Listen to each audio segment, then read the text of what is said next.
Ang tagal ng reaksyon ng Pangulo nung sinasabihan siya na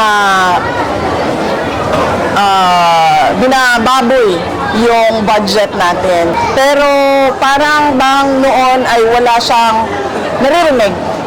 Tapos kailangan pa na malubog yung ating mga kababayan sa baha at kailangan pa na mahirapan o pahirapan yung ating mga kababayan bago siya nagsalita. Nung nagsalita na siya, ay wala man din siyang aksyon. Puro lang salita. With regards to the hot topic po ngayon na nagdedebatehan regarding the flood control issues and other form of corruptions, ano po yung parang nakikita niyo po parang insight niyo po dito regarding po sa mga pangyayari po?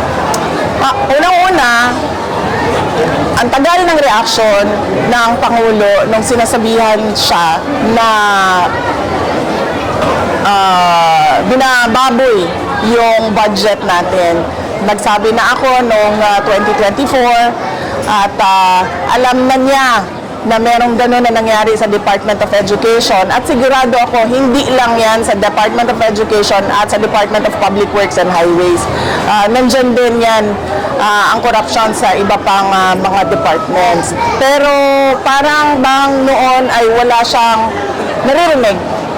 Tapos kailangan pa na malubog yung ating mga kababayan sa baha at kailangan pa na mahirapan o pahirapan yung ating mga kababayan bago siya nagsalita.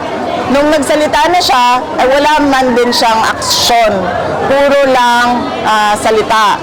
At ngayon, ang ginagawa nila, merong investigasyon, gusto naman nila gawin, ang investigasyon ay kontrolado nila. Merong ginawang komisyon, bakit pa tayo gagawa ng komisyon? Eh alam na natin, nakikita natin sa budget kung paano chinap-chap yung budget para mabigyan ng pondo ang flood control at napakadaling i-check kung nasaan